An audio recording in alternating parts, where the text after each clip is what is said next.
911, what's your emergency? I'm Andi Clark, mom and wife of an officer. I've been reversing and preventing burnout in first responders since 2018. Welcome to the 911 Shift Ready podcast, where we will dive into sleep, anger, energy, hypervigilance, anxiety, and other burnout symptoms in order to arm you with the knowledge, understanding, and tools beyond exercise and nutrition to be 911 shift ready so you can thrive not only for the remainder of your career, but also at home in your family life. And then bring those tools back to your service so the compound effect can take place, and together we can decrease burnout in the 911 lifestyle community.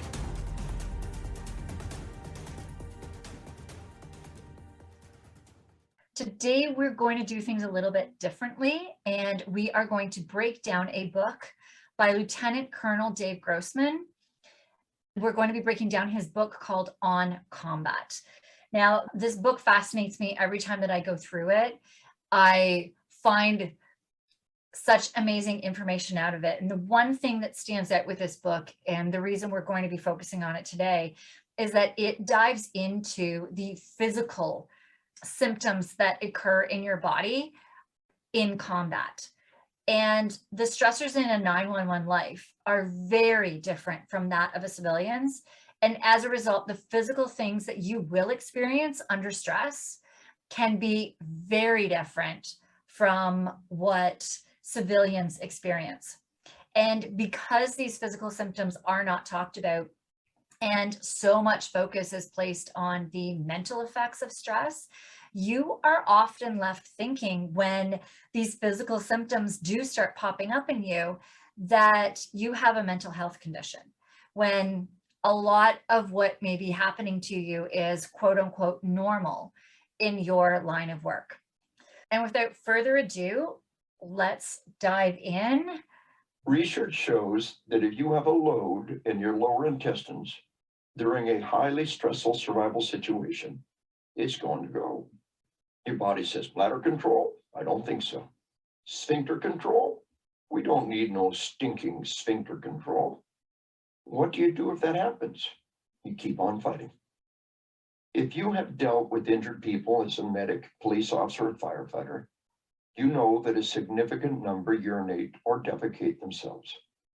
It even happens to criminals. Lauren Christensen tells of helping the feds do a forced entry of a warehouse in which a powerful drug dealer stored huge quantities of drugs and property stolen in countless burglaries.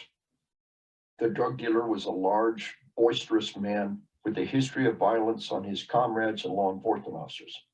There was a high probability that he would greet them with a hail of bullets. The raid was a big operation involving a score of officers wearing combat fatigues, listening devices, and high-tech weapons, with a synchronized and explosive entry from all sides of the building. So how did the big bad drug dealer react?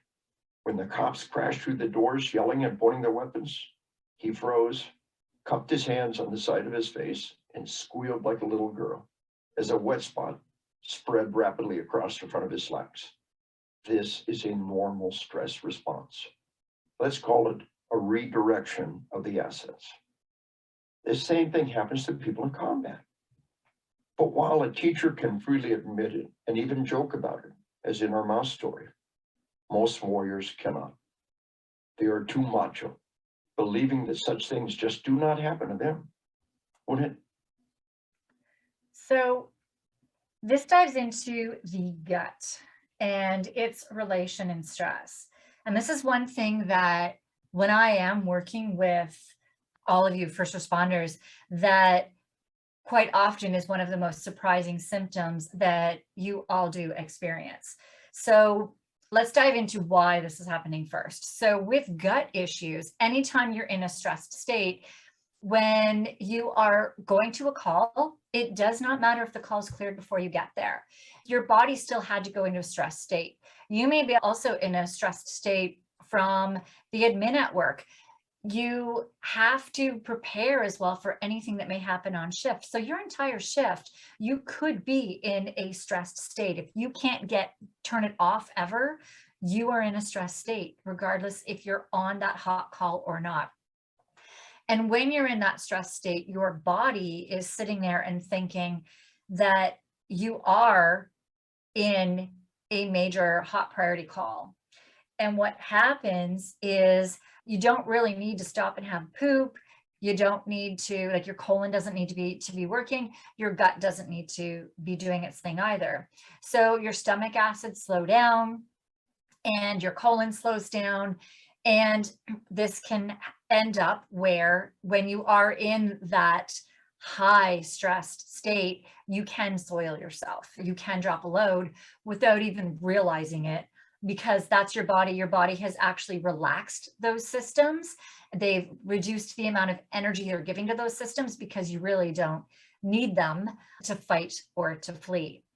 And we end up seeing a lot of gut issues. So if you're starting to have mistakes, we see is where, when you have gas that can clear a room, you get indigestion, that bloating, where I know for officers with the vests, sometimes as your shift is going on, you're getting more and more bloated. And these are signs that your stress system has been kicking in and it may need some support.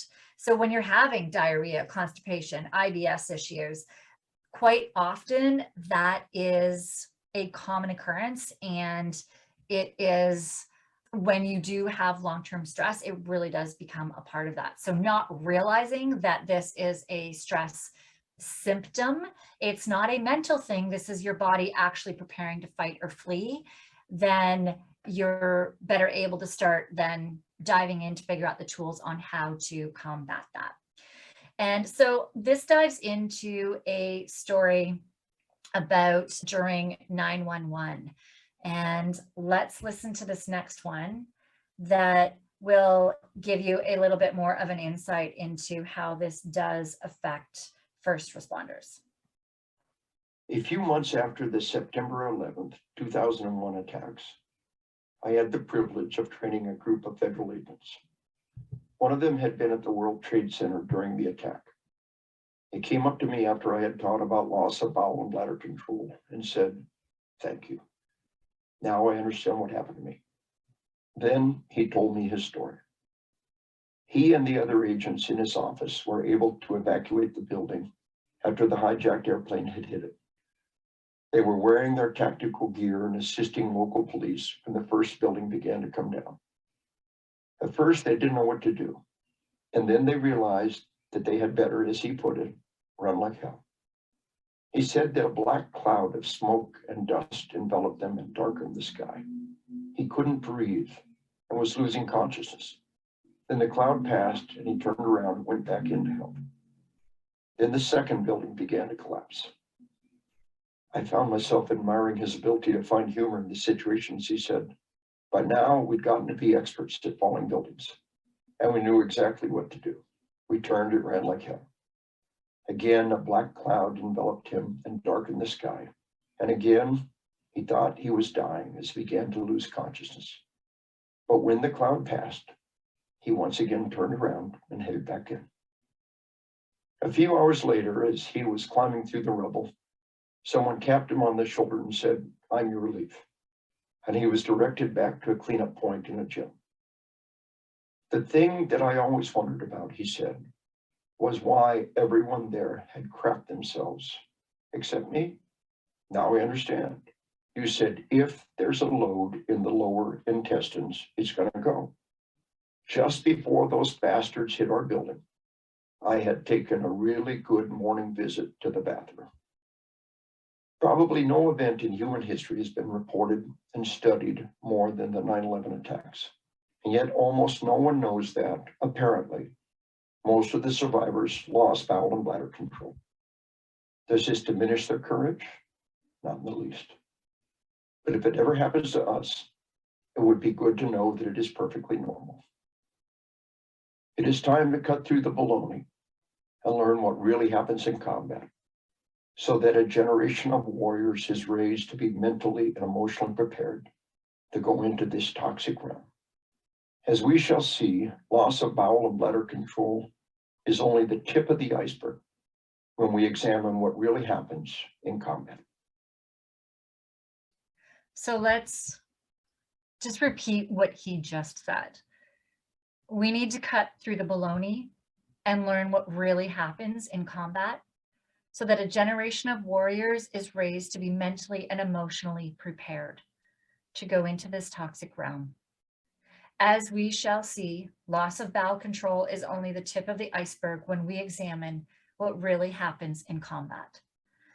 And that's the thing. I've been working with you guys since 2018, and the symptoms, the physical stress symptoms that come in,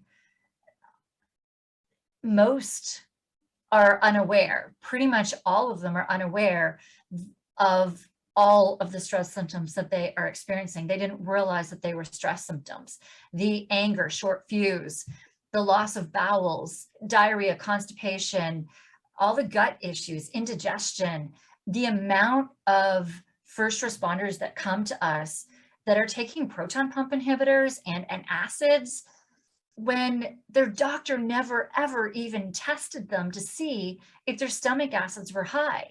Because the same feeling of indigestion, that feeling that's coming up, is the same feeling that you can get when your stomach acids are too low. And we have never once, not once, since we have started this program in 2018, tested an officer, a first responder, fire, EMS, corrections. We have not tested one where they have shown high. We've not even had any test normal. Every single one has tested low. So these are things that you need to be aware of, because as Lieutenant Colonel Dave Grossman does say, this is only the tip of the iceberg. The loss of bowel control, all of the gut issues are the tip of the iceberg. There are so many different layers to what is going on in your bodies with stress, with long-term stress, with the stress that you endure. And being able to tackle it, being able to put the right systems into place starts with you actually understanding what these symptoms are. And that is why we're here today. So the next thing we're going to dive into from this is he's going to dive into about a parasympathetic backlash. So before we dive into this, let's go over what a parasympathetic is. So you have two branches of your nervous system when it comes to your stress. Your sympathetic nervous system is your stress nerve.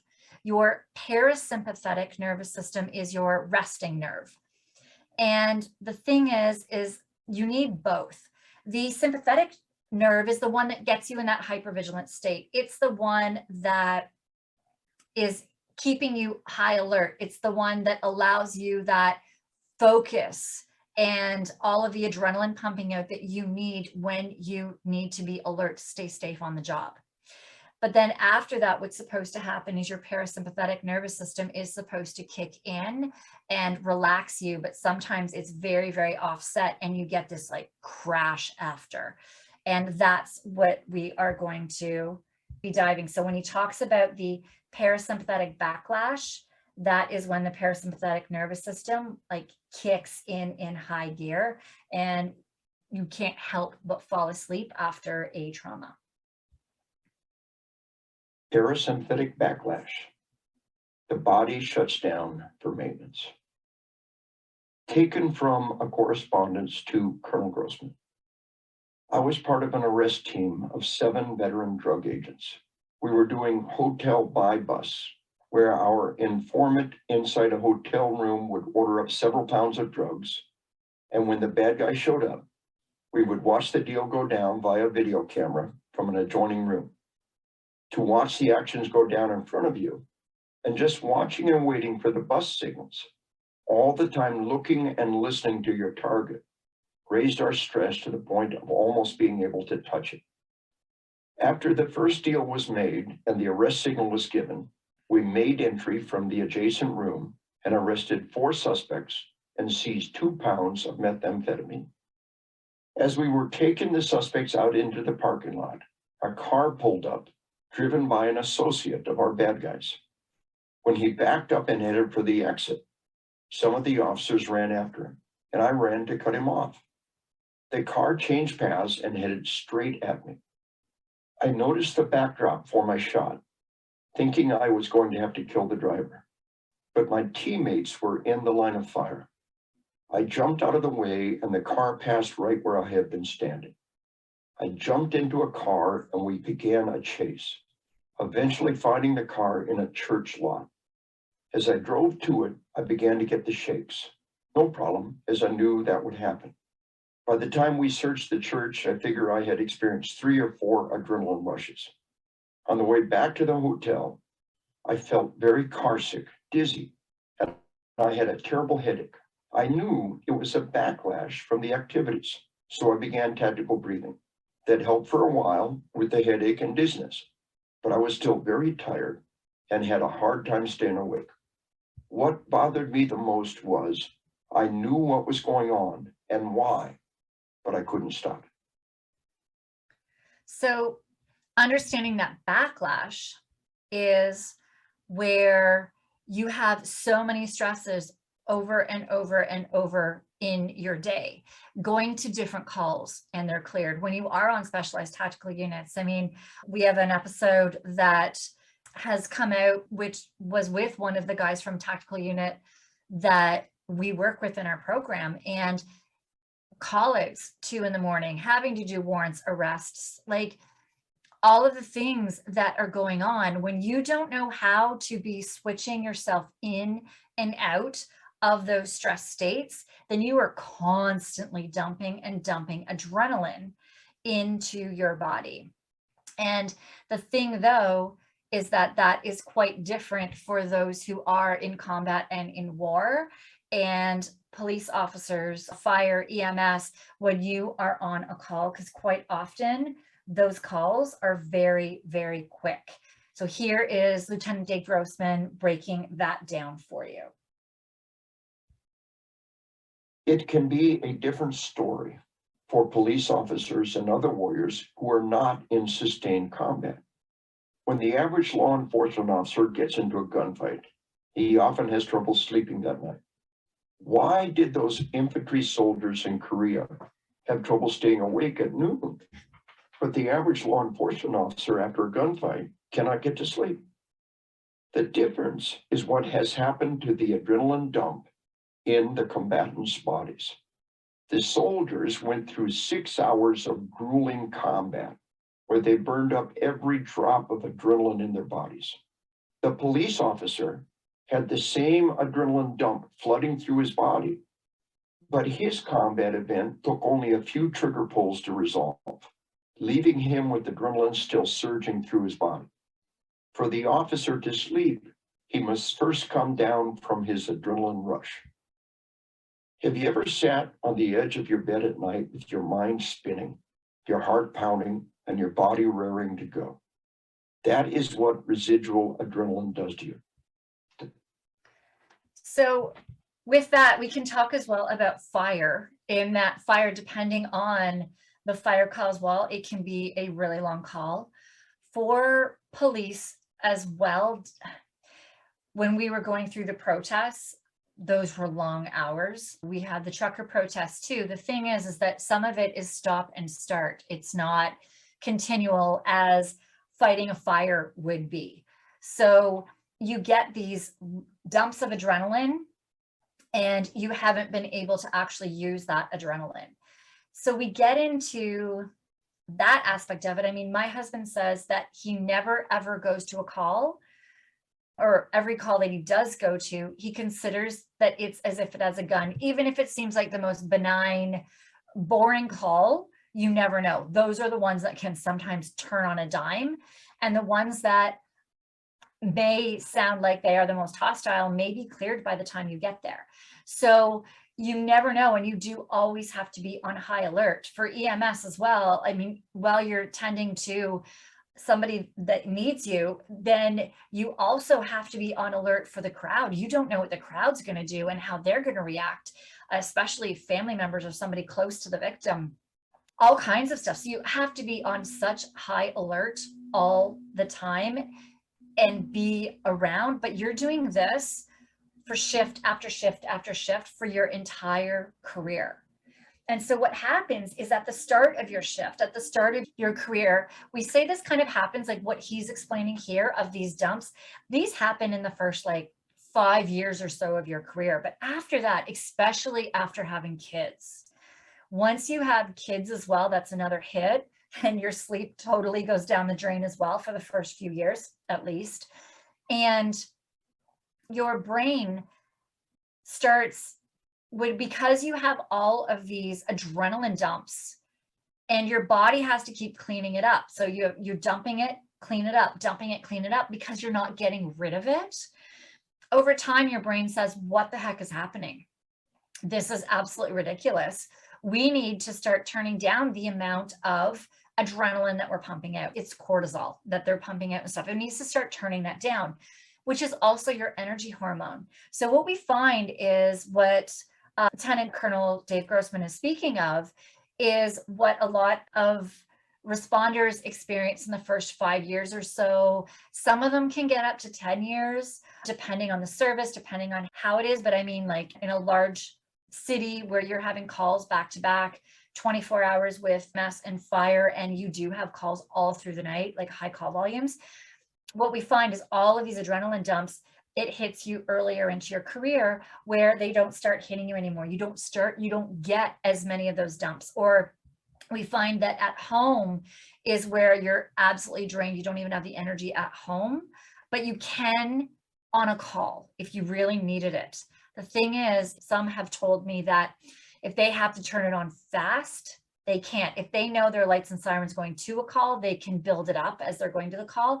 But if they were, let's say, manning somebody in a hospital and something happened out of the blue when it had been like for 4 hours just dead, and you're sitting there with nothing happening, they don't know if they could turn it on that fast like they used to earlier on in their career. And that's because that adrenaline dump starts getting smaller and smaller as your brain keeps slowing that down. So the mistake is really not understanding how to be supporting your body, how to be turning off that adrenaline dump as soon as you can, and how to be supporting yourself when you do have that adrenaline dump so that your body doesn't start turning it down over time. All right, let's now start diving into sleep. And I don't think that this one really needs an introduction. Sleep deprivation is the best way to physically predispose yourself to become a stress casualty. It has been linked to mental health problems, cancer, common colds, depression, diabetes, obesity, and stroke. As it relates to job performance, sleep deprivation impairs reaction time, judgment, vision, information processing, short-term memory, performance, motivation, vigilance, and patience. On the other hand, research shows that sufficient sleep combined with a nutritious diet, lots of fluids, and exercise are critical for a long and healthy life. Unfortunately, our society is full of sincerely deluded people who honestly believe that they can get by forever on 4 hours of sleep. When you take Mr. I can go forever on 4 hours of sleep and put him in the timeless environment of the sleep lab, he immediately begins to catch up on his sleep debt. He may sleep up to 12 hours a day until he has recuperated, and then he sleeps 7, 8, and 9 hours a day on a normal, healthy sleep cycle. Scientists used to say that you could not catch up on lost sleep, but now we know they were wrong. Dead wrong, as in killing people wrong. Your body builds up a sleep debt, and just as you can catch up on dehydration and malnutrition, you can catch up on sleep. So this is where we dive in. So he is speaking about sleep deprivation. And he says that the best way to physically predispose yourself to become a stress casualty is sleep debt, 4 hours of sleep. And with the responders that I speak with, many of them are only able to get 4 hours of sleep on days off. So we're not talking about when you have 24-hour shifts. We're not talking about when you have 12-hour shifts with OT and there's less than optimal time to get sleep. This does happen in your job. That is another conversation on how to support yourself and be prepared for that. But if you are living off of 4 hours of sleep, even on your days off, because your body is not allowing you to do it anymore, or you're not giving yourself enough time to get the sleep, then that is where that goes into mental health, cancer, diabetes, common colds, depression, obesity, stroke, and it starts affecting your job performance with impaired reaction, impaired judgment, vision, information processing, short-term memory struggles, performance, motivation, vigilance, and a loss of patience. And so that's where he does talk about, we never used to think that we could catch up on sleep with sleep debt, but all the new studies are showing that we can. And so there are strategies with 911 shifts so that even when you're not getting, like, even if you do only have 4 hours of sleep, making sure that it is the best quality of 4 hours of sleep that you can get, and then implementing the right tools once you are off of that block of whatever was happening. If it was a special operations, whatever was going on there, in order to make sure that you are able to catch up on your sleep. And if you don't, then that does dive into all of these health issues, which can be career ending. So we're going to dive next into, just pulling it up here, diving into court and 4 hours of sleep. Today's understaffed and overworked warriors carry guns, drive vehicles, and make life and death decisions, all the while suffering from sleep deprivation. I guarantee that a sleepy police officer, or maybe even a sleepy peacekeeper, will one day soon make a questionable decision that negligently hurts or kills someone. When the case goes to court, the lawyer will ask, "Officer, how much sleep did you get the night before the incident? How much sleep the night before that? And the night before that?" They will subpoena the officer's work logs to show the volume of overtime he worked. And they will show that he, like so many other officers today, had no more than 4 hours sleep each night for the last 20 days. Or better yet, from the accusing lawyer's standpoint, he will prove that the officer had not slept for 24 hours and was therefore the equivalent of being legally drunk. Then the lawyer will ask the jury what they think the officer would do if he caught them legally drunk behind the wheel of a vehicle. The result of such a lawsuit to the officer and the department would be devastating. It is. It's devastating when things happen. There's quite often when I hear about first responders that passed away when they were on their way to or from shift, quite often to shift. There are some research studies that dive into sleep deprivation and officers and fire, and they talk about when an officer or fire is sleep deprived, the amount of mistakes and struggles that occur, outbursts like anger, short fuse on calls that occur in the first couple of hours of shift are large. So we often think, oh, it's the end of shift, but if you're going into a shift sleep deprived, mistakes that can happen could be career ending or could end your life. Now, this is the part that I need you to understand, is that sleep struggles start as well in about 5 years into the job. A lot of this stuff is related once you start really diving into it. What we spoke about earlier about the body starting to shut down that cortisol, that also ties into when 5 years often is when it comes into your careers, when we hear that that's when the sleep struggle started, tired and wired, waking mid-sleep, can't sleep. And many of you are trying to implement healthy sleep strategies. But the thing is we need to be diving deeper. We need to lift that hood of your car, dive into that engine of your stress system and start supporting it. Start oiling and lubing the parts of your stress system that need the help. Just focusing on a better sleep routine is not necessarily going to help. They will definitely be valuable. Absolutely. I'm not saying that they aren't.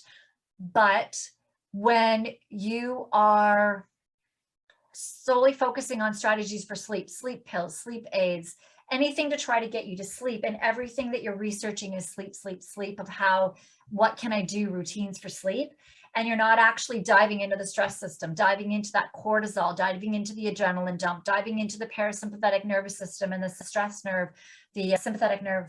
When you're not diving into all of these things and really looking at the root cause and looking at how the gut is affecting all of this as well, then you will struggle with your sleep. It's just a fact, you will. So if you are somebody who has tried all of those things, don't worry. It's not your fault. Those are the things that we are told. They're the things that often work for a civilian, but these civilians aren't working different shifts, days and nights, all over the place. Their body knows when it's supposed to go to sleep, when it's supposed to wake up. It's not getting these adrenaline dumps all of the time on shift. And you also haven't been taught how to turn yourself in and out, how to control that switch. So there's a lot of other deeper things that we need to be diving into with this, especially like when you're doing 24-hour shifts. I know during COVID, many services, fire, EMS, were doing 96 when there were stations out and neighboring stations had to cover for the station that was out because everybody had COVID in the station. 96 hours were being pulled. The stress, the toll that took on many bodies, that we're now seeing the effects that their sleep is struggling worse, even though they're beyond exhausted. The adrenaline dumps, all of these things start kicking in together and they really start affecting you. Which brings us to this next one that we are going to be diving into. This is the last clip that we're going to be taking from this book. I do highly recommend you read this book. It's actually not available in print anymore, but it's on Audibles. You can possibly get it from your library as well in Audible format, in audio. And it is amazing in audio, as you can hear, because Lieutenant Colonel Dave Grossman is an amazing storyteller as well. But I highly recommend you listen to this whole book because it does put everything together in combat, how so many things can be affecting you one way or another. What we do on my end is we start working with things that help you preventatively. We start helping you from long-term stress. What he's talking about is actually in the combat situation, when you are fighting the fire, when you are dealing with a hot priority call. These are the things that he is talking about. And what we deal with is getting your system strong to be able to withstand those things more. So this last one is really interesting. So we've dove into gut, we've dove into energy, we've dove into sleep.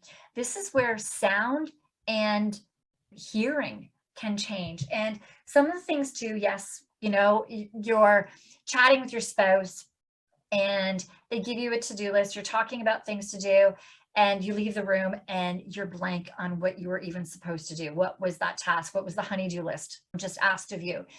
And things like this will happen with what I see with the long-term stress. What Lieutenant Colonel Dave Grossman here is speaking about is about an auditory blink that may happen when you are right in the middle of a trauma. He's specifically talking about gunshots. So with what he's speaking about here, gunshots, when he's talking about a blink, is where the auditory blink is like a blink of an eye, but it's actually your ears blinking. So there's moments of sound you may not hear.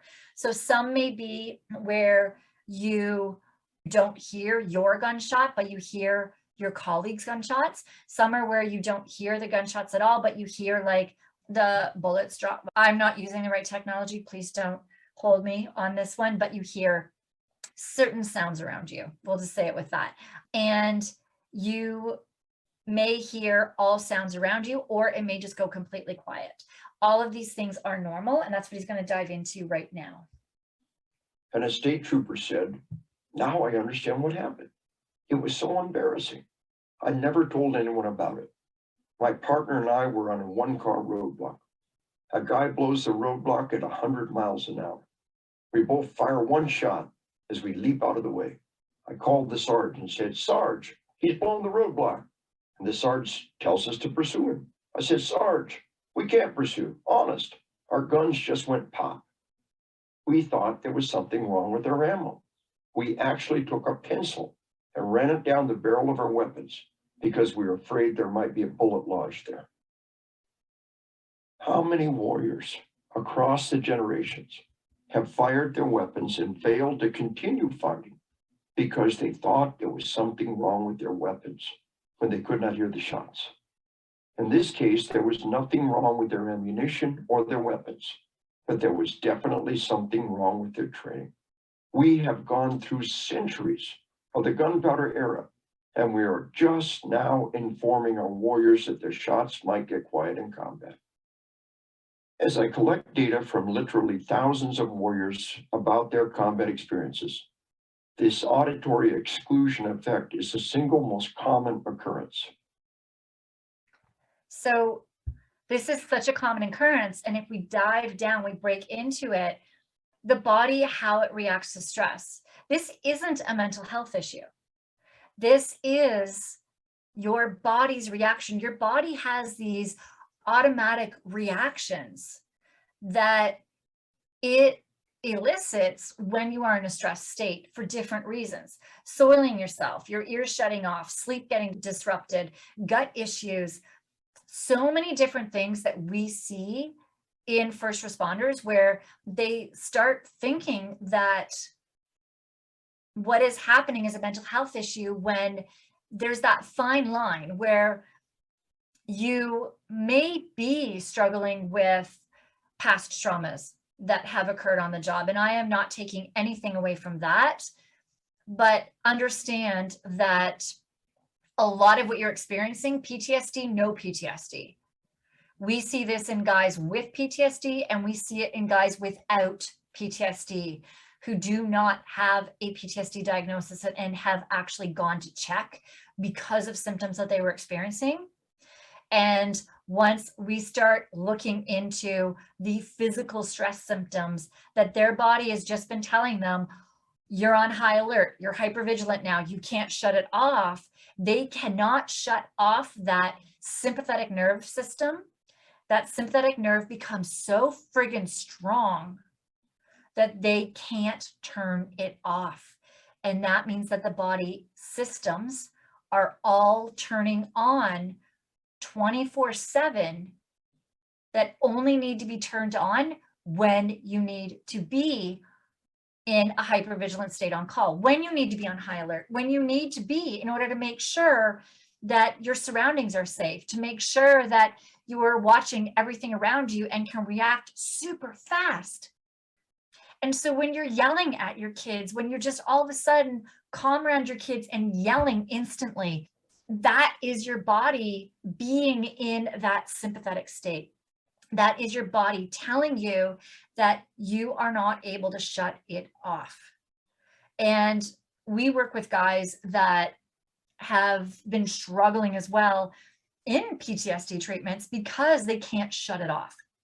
And we can dive further into certain studies where they're talking about HRV is a marker that tells us it's the time in between heartbeats. When you're stressed, your heart beats fast. When you are relaxed, your heart beats slow. So that time increases. When your HRV is low, that means you are living in a stress state all of the time. And what studies show is when you are in that too, that means you're living in your sympathetic nervous system all the time when you are so low.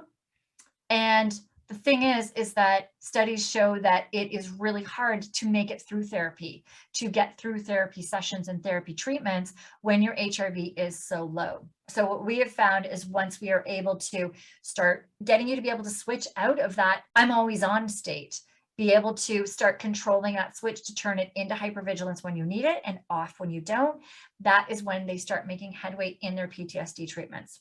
And we have guys that thought that they had PTSD, but didn't have all of the criteria of PTSD and were not given a PTSD diagnosis. And we start working with them on their stress system and a lot of their symptoms go away. So from this today, my hope is that you really do see that what happens when you are in a high stress state is definitely more intense than a civilian's life. And what happens in your day-to-day stress, your long shifts, OT, admin stresses, going to calls where they're cleared before you even get there. You've got family stressors, family guilt. Knowing the signs that we have started talking about today, and the signs here: snoring, tired and wired, waking mid-sleep, anger, anxiety, no motivation and drive, short-term memory, constant injuries, cold, flus, allergies, gut struggles. The list goes on. We get into hormonal. If any of you have tested for low T, I'd love to dive into that further with you, because the odds are your T isn't low. It's actually just being stolen by other hormones that your stress system needs. And so it's showing as low, but it's actually not. It's because it's being used for something else, because you're using different hormones in a stress state all the time. So all of these we are going to be diving into more in our 911 Shift Ready podcast. So if you have not followed us yet, follow this podcast, 911 Shift Ready, and you will then be notified. Make sure that your settings are there so that you're notified of new episodes, so that you don't miss a beat. Being the wife of an officer, I want each of you to be able to come home at the end of your shift. And by come home, I mean, I want you to come home to a house where you are surrounded by your spouse and kids who you have a solid relationship with, because you are focusing on what it takes to be that resilient tactical athlete. You're aware of all of these tools that you need in order to stay strong on the job. This is beyond exercise and nutrition. What you need to do to support the stress of the day-to-day of your job, especially if you are in high tactical units, is a priority in order to allow you to be able to shut it off and shut it on when you need, so you can be who you need to be at home, be who you need to be at work, and just last your entire career. Because most of you, this is your calling. Most of you love what you're doing, but if you are questioning if you have what it takes, know that you do. It's just most likely that you are not implementing the right tools in order to last your entire career. All right. I hope that you have enjoyed this episode of the 911 Shift Ready podcast, breaking down Lieutenant Colonel Dave Grossman's book on combat. If you liked this style of an episode, let me know, and we can do more breakdowns of videos of books and things of other trainings to help you really understand the deep parts of them. You really don't have to be experiencing 4 to 6 hours of sleep and live in a hypervigilant or anxiety state for the remainder of your career. Make sure you know the signs, acknowledge them, and take action to make sure that you do spend the least amount of time on the job in a stress state, and keep switching into that resting state so that you can last your entire career and be the parent and spouse that you want to be at home.